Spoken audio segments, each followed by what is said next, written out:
Il y a une semaine, j'avais fait une vidéo sur ceux qui arrêtaient les sports de combat pour diverses raisons. Je vous invite à aller la voir. Et aujourd'hui, on va parler des gens qui n'arrêtent pas. On va parler des gens qui ont réussi à rentrer dans ce cercle très fermé des black belts. Qu'est-ce qu'ils ont de plus que les gens qui arrêtent? Voilà, moi je vais essayer de donner mon avis de ce que j'ai remarqué depuis toutes ces années sur ce qu'ils avaient de plus que les autres, sur ce qu'ils avaient de différent. Et vous allez être surpris. C'est pas forcément ce dont à quoi vous pensez. Tout d'abord, je vais vous raconter une anecdote. Lors de ma première compétition, on est parti à 3-4 personnes, ou 5, je ne me rappelle plus exactement du chiffre, et on est tous sortis au premier tour. Il y a des gens qui sont mangés des jujis à la volée, je ne donnerai pas les noms. Moi, je sors, je fais un combat très serré, je sors au premier tour. Et un ami de l'époque qui tape et qui sort au premier tour également, je crois. Donc, c'était pas terrible. C'était pas terrible ce jour-là, mais on était content d'avoir participé à notre première compétition. Et tout le monde n'a pas vécu la chose de la même manière. Moi, personnellement, je me suis dit, bon, c'était pas mal ce que tu as fait. En tout cas, ça m'a motivé. Je me suis dit, non, j'ai envie de revivre ça. Il faut que je progresse. J'ai fait tellement d'erreurs lors de ce combat. J'ai envie de revenir et de montrer que je vaux mieux que ça. Et j'ai un pote à moi qui s'est mangé un jujui à la volée, qui l'a pris à la rigolade et qui, certes, a fait des pauses entre sa vie professionnelle et sa vie personnelle, mais n'a jamais arrêté les sports de combat. Par contre, il y en a un, il a perdu lors de cette compétition et il n'est jamais revenu au club. Il n'est jamais revenu au club après cette défaite. Peut-être qu'il va tomber sur cette vidéo. En tout cas, il n'est jamais revenu. Je pense qu'il n'a pas pris la défaite comme il aurait dû la prendre. Et donc déjà, ça fait une sélection naturelle. Il y a des gens qui, clairement, ne sont pas tous prêts à ça. Et donc, ça fait clairement déjà une sélection naturelle. Tout le monde n'est pas fait pour ça. Faut pas se mentir. C'est extrêmement difficile. S'il y a très peu de gens qui arrivent, c'est pas pour rien. Donc, c'est un sport très difficile. 6 sur 10 pratiquants, il y en a un qui a sa ceinture noire, ce n'est pas pour rien. C'est parce que c'est très compliqué, c'est très difficile et c'est très très long. Donc moi, je vais vous retracer, d'après mes années d'expérience, ce que j'ai vu de différent entre les gens qui arrêtent et les gens qui continuent depuis toujours et qui, je pense, ne vont jamais arrêter tant que leur santé leur permettra de continuer. La première des choses, c'est des gens qui acceptent que ça va être un travail de longue haleine, que ça va être très très long et qu'il va falloir faire des sacrifices. Ça, ils l'ont compris, ils l'ont accepté. Ils ont compris qu'en fait, ce sport-là allait faire partie intégrante de leur vie. Ça va être leur vie à partir de maintenant. Ça fait partie de leur vie de faire du jiu-jitsu brésilien, de faire du grappling. C'est comme ça sera plus autrement. Ça, ils l'ont compris et ils l'ont accepté. Deuxièmement, au bout d'un moment, il faut voir ses ambitions à la hausse. Quand on commence les sports de combat, on se dit super, je vais apprendre des techniques pour me défendre. Au bout d'un moment, quand tu es ceinture blanche et ça fait déjà quelques mois que tu progresses, au bout d'un moment, il faut voir ses ambitions à la hausse. Tu peux plus rester sur cet unique objectif d'apprendre à te défendre. Sur le long terme, ça va pas le faire. Bien entendu, c'est des gens qui sont extrêmement passionnés. C'est des gens qui sont extrêmement passionnés, qui vont mettre tout autour du jiu-jitsu brésilien ou du grappling. Quand ils vont partir en vacances pendant 1 mois ou 3 semaines, ils vont regarder là où il y a un club de jiu-jitsu brésilien. Ils vont pas rester, s'ils en ont la capacité physique, ils vont pas rester 3 semaines sans s'entraîner. C'est impossible. Donc, ils sont passionnés.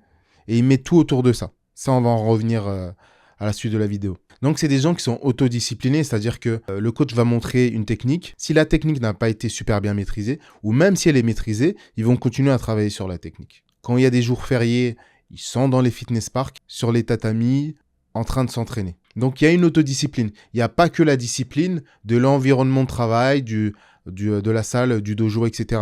Ils ont une autodiscipline de « je vais aller m'entraîner aujourd'hui, le club il est fermé, je vais appeler des copains et on va aller s'entraîner ». Ça, c'est ce qui ressort très souvent chez les gens qui vont finir par atteindre leur objectif de ceinture noire. Ensuite, le jiu-jitsu brésilien, ça va devenir un outil de développement personnel, c'est-à-dire que ça va leur permettre d'avoir plus d'assurance, d'avoir plus confiance en eux. À partir du moment où tu vois que tu progresses, que tu atteins tes objectifs, ça te donne forcément confiance en toi. Surtout dans une pratique où on sait que c'est quelque chose qui peut te servir dans la vie de tous les jours pour te défendre. On sait que c'est quelque chose qui est très utile. Donc il y a des sports qui vont pas être utiles dans la vie de tous les jours. C'est très bien pour se défouler. Mais on sait que demain, si tu arrêtes la pratique des sports de combat, ça peut te servir à te sortir de certaines situations. C'est pas quelque chose que tu vas perdre. Tu vas peut-être être moins fort, mais tu vas pas devenir... c'est pas quelque chose qui va finir à la poubelle. Tu peux arrêter le jiu-jitsu brésilien ou le grappling pendant 5 ans. Tu sauras toujours faire une guillotine, faire un triangle. Ça sera peut-être moins fluide, mais tu sauras toujours le faire. Donc, c'est pas quelque chose qui va être perdu, c'est quelque chose que tu gagnes et qui va rester sur le long terme. C'est comme apprendre à faire du vélo, ça va rester. Ensuite, il y a des gens qui vont se fixer des objectifs qui ne vont pas coïncider avec leur vie professionnelle ou leur vie de famille. Tu ne peux pas t'entraîner 3 fois par jour quand tu as une vie de famille ou quand tu as un travail. Et pour en revenir à ça, il y a beaucoup de pratiquants qui font énormément de sacrifices. Il y a plein de combattants, plein de gens qui ont envie de progresser dans cet environnement-là, dans leur pratique, qui ne travaillent pas, ou qui travaillent à mi-temps, ou qui travaillent 3 mois en intérim, qui arrêtent pendant 3 mois, qui retravaillent 3 mois, qui sont prêts à faire d'énormes sacrifices, que ce soit professionnel ou personnel, pour progresser. Et pour en revenir à la passion et le travail, ça va ensemble. Forcément, dans les sports comme ça, les sports de combat, moi, je pense que avoir des facilités, ce qu'on appelle un don, moi, je pense que sur le long terme, oui, certes, il y a des gens qui ont une facilité dans les sports de combat. On connaît des gens qui ont commencé depuis 1 mois, tu as l'impression qu'ils en font depuis 1 an. Mais pour moi, sans le travail dans les sports de combat, tu t'arrives à rien. Personnellement, quelqu'un qui est déterminé, très régulier, progressera toujours plus vite que quelqu'un qui a juste des facilités dans la discipline. Souvent, c'est les moins forts qui n'arrêtent jamais parce que, en fait, ils ont tellement bossé, charbonné pour arriver là où ils sont aujourd'hui qu'ils n'ont pas forcément envie d'arrêter, de perdre tout ce qu'ils ont fait, quoi. Tout le travail qu'ils ont fait pour arriver à ce niveau-là, c'est ce qui fait que souvent, ces gens-là, c'est eux qui n'arrêtent pas. C'est ceux qui étaient les plus nuls au début, j'ai l'impression, qui n'arrêtent pas. Et puis, c'est des gens aussi qui progressent dans l'inconfort, qui remettent en question. C'est-à-dire que je suis pas bon sur ça, c'est pas grave, je vais travailler dessus. Je vais pas rester enfermé uniquement sur ce que je sais faire. C'est des gens qui, au bout d'un moment, se disent « Ok, je sais faire ça, mais j'ai envie de progresser, j'ai envie d'apprendre à faire ça. » Ok, en fait, ils se comportent, la plupart, comme des débutants dans la pratique. Des fois, tu vois des ceintures noires regarder une technique qui est montrée par une ceinture bleue, une ceinture violette. Et c'est toujours quelque chose qui moi, m'impressionne, en fait, de toujours rechercher à apprendre des choses, même des moins gradés qu'eux. Moi, sur ça, c'est toujours impressionnant. Ils s'entraînent, ils continuent à apprendre comme si c'était des débutants. Voilà. Ils continuent à apprendre comme si c'était des débutants. Ils ont toujours cette curiosité d'aller chercher le petit détail, la petite solution, pour continuer à progresser. Et c'est des gens qui n'arrêtent jamais d'apprendre. Jamais, jamais, jamais. Ensuite, je pense qu'il y a quand même une part de chance parce que tu as beaucoup de ceintures noires qui n'ont pas eu la chance d'avoir des préparateurs physiques comme certains peuvent avoir aujourd'hui, n'ont pas eu la chance d'avoir cette connaissance sur la prépa qui aurait pu leur éviter une certaine blessure. Donc, il y en a beaucoup qui ont arrêté à cause d'une blessure qui ne pouvaient pas soigner. Et aujourd'hui, par chance, vous avez de plus en plus de préparateurs physiques, de plus en plus de vidéos qui expliquent comment durer sur le long terme.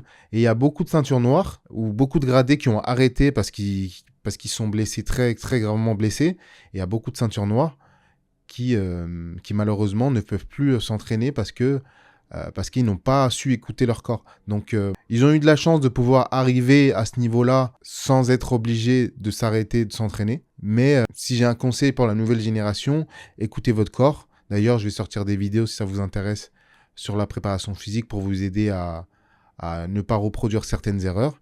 Mais c'est très, très important d'écouter son corps. Ça, c'est très, très important. Donc, il y en a plein qui ont arrêté parce que tout simplement, leur corps a dit stop. Et il y en a qui ont eu la chance d'arriver jusqu'à la black belt et ensuite le corps a dit stop. Et malheureusement, il y a tellement de gens en fait qui ont sacrifié leur corps pour arriver à ce niveau-là qu'au bout d'un moment, malheureusement, le corps dit on s'est battu jusqu'au bout, on a atteint notre objectif, mais voilà, j'en peux plus tout simplement. Et il y en a plein comme ça, des ceintures noires qui ne peuvent plus s'entraîner parce qu'ils n'ont pas su s'écouter. Et pour finir, moi je pense que c'est le plus important, pour finir, c'est des gens, alors écoutez-moi bien, hein, c'est des gens que j'ai remarqué, ils mettent leur passion au milieu de leur vie et tout le reste doit coïncider avec leur passion. Et ça, c'est primordial. Si tu es un fan de musculation, tu mets la musculation au centre. Si tu es un fan de jiu-jitsu brésilien, de lutte à livrer, ce que j'ai remarqué sur la plupart des pratiquants des ceintures noires, c'est que c'est devenu une hygiène de vie. C'est au centre, c'est le jiu-jitsu brésilien et tout doit coïncider avec. La vie professionnelle, la vie personnelle, vie de famille, etc. Tout doit s'adapter, même la santé. Des fois, ils sont pas bien, ils ont un problème de dos. Bah, c'est pas grave, on va aller s'entraîner quand même. Ça, c'est ce que j'ai remarqué sur la plupart des pratiquants qui ont réussi à atteindre cette fameuse ceinture noire, c'est que ils ont mis le jiu-jitsu brésilien au centre de tout. Quand ils vont en vacances, c'est jiu-jitsu brésilien. Hein, ils vont en vacances avec la famille 3 semaines. C'est très compliqué de se passer du jiu-jitsu brésilien pendant 3 semaines. Donc forcément, ils vont regarder dans le coin si ils ont un club qui peut les accueillir. Ah, excuse-moi, je m'entraîne dans cette salle-là. Est-ce que tu peux m'accueillir pendant 2-3 séances? Même si, comme un peu des drogués, même si c'est qu'une dose, un entraînement, ils vont aller chercher cet entraînement. Voilà, ils sont accros à ça. Donc, ils mettent vraiment tout en œuvre pour que tout tourne autour de ça. La famille, les enfants, la vie de couple, le travail, tout tourne autour du jiu-jitsu brésilien et de leur passion. Parce qu'ils ont compris une chose que je pense, parce que peu de gens ont compris, c'est que leur épanouissement personnel passe par la pratique de leur passion. Leur épanouissement personnel passe par la pratique de leur passion. Ils ont compris que quand ils ne pratiquaient pas leur passion, peu importe, hein, que ce soit lutte à livrer, JJB, peu importe la passion que tu as, ils ont compris qu'ils ne pouvaient pas être heureux sans la pratique de leur passion. Et sans la pratique de leur passion, sans être heureux, ils ont compris que le reste ne servait à rien. Quand tu arrêtes le jiu-jitsu brésilien, quand tu arrêtes de faire du sport pendant X temps, tu vois bien que physiquement, ça va pas, mentalement, ça va pas, c'est une vérité. Tu vois bien que dans ton travail, ça va pas, dans ta vie personnelle, ça va pas, parce que tu n'es pas heureux, tout simplement. Et pratiquer ce que tu aimes te rend heureux. Faut pas se mentir là-dessus. Donc, c'est des gens qui se sont choisis, parce qu'ils ont compris qu'en se choisissant, ils choisissaient d'être heureux, et ce bonheur, ils pouvaient le retransmettre autour d'eux, à leur famille, à leurs amis, et cette énergie, ils pouvaient l'apporter également dans le monde du travail pour être plus performant au boulot. Et pour moi, quelque part, je trouve que c'est la bonne solution. Donc moi, ma conclusion, c'est que je pense pas que tu puisses y arriver si tu ne mets pas ça au centre de tout. Bien entendu, vous allez me dire, il y a des choses beaucoup plus importantes dans la vie, bien entendu. Mais ce que je veux dire par là, et l'exemple que moi je donne souvent, c'est que quand il y a quelque chose qui t'empêche de pratiquer ta passion, ce que tu aimes, il faut que ce soit sur un court terme. Ok, en ce moment je peux pas, bah, ça fait un mois que je peux pas, ça fait 6 mois que je peux pas, mais mon objectif c'est de revenir pratiquer ce que j'aime. Des fois, pendant 1 an, moi j'ai vu des pratiquants de sport de combat qui partaient à l'étranger pendant X années pour leurs études. Ils pouvaient pratiquer de temps en temps. Parfois, ils ne pouvaient pas du tout pratiquer, mais ils n'avaient qu'une seule obsession, c'est en revenant, revenir pratiquer leur sport. J'ai vu des amis à moi qui sont aujourd'hui ceinture noire de lutte à livrer, qui ont dû partir 1 année pour faire un stage d'études, etc. Pendant 1 an, ils ne se sont pas entraînés, mais quand ils sont revenus, ils ont repris la compétition. Donc, c'est des gens qui ont mis un objectif en ligne de mire et qui ne vont pas arrêter. S'il faut partir 2 ans à l'étranger et ne pas s'entraîner pendant 2 ans, bah, c'est des choses qui arrivent. Ils ont compris que c'est des choses qui pouvaient arriver. Si tu as des problèmes personnels qui sont beaucoup plus importants que le fait de pratiquer du sport, je pense que c'est des choses qui arrivent à tout le monde. On a tous des problèmes perso.